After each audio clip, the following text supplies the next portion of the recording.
Hi guys, Singapore just made one of the biggest changes to the EC market today.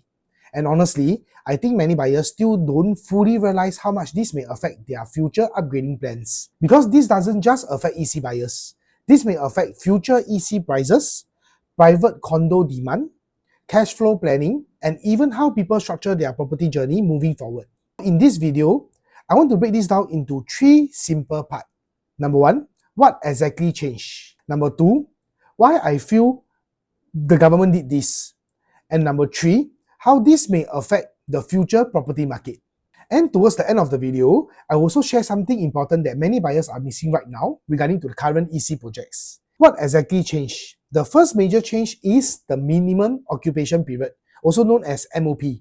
Previously, EC owners only need to hold for 5 years before they could sell in the open market, rent out the whole unit, or purchase another residential property. But moving forward, for future EC land sites with tenant closing from 8th of May onwards, the MOP will increase from 5 years to 10 years. And fully privatized also increase from 10 years to 15 years.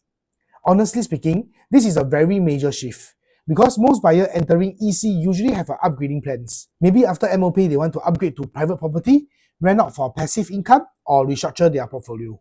But now, buyers need to hold much longer before they have the flexibility again.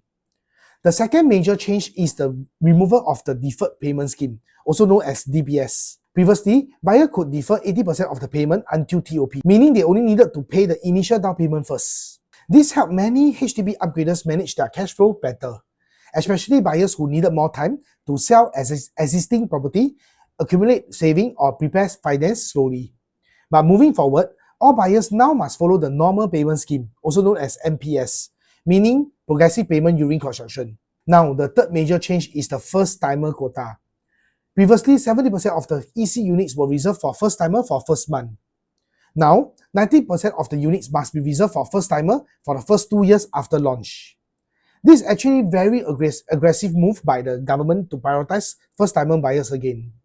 Now, I will explain why I feel the government did this. Personally, I don't think the government is trying to crash the market. I actually think that government saw EC slowly becoming too investment-driven. Because over the past few years, many EC owners make very strong profit after MOP. At the same time, developers also start bidding land more aggressively. And naturally, EC prices starting climbing higher and higher. And eventually, EC slowly become less affordable for genuine first-time buyers. Personally, I feel the government direction is actually very clear.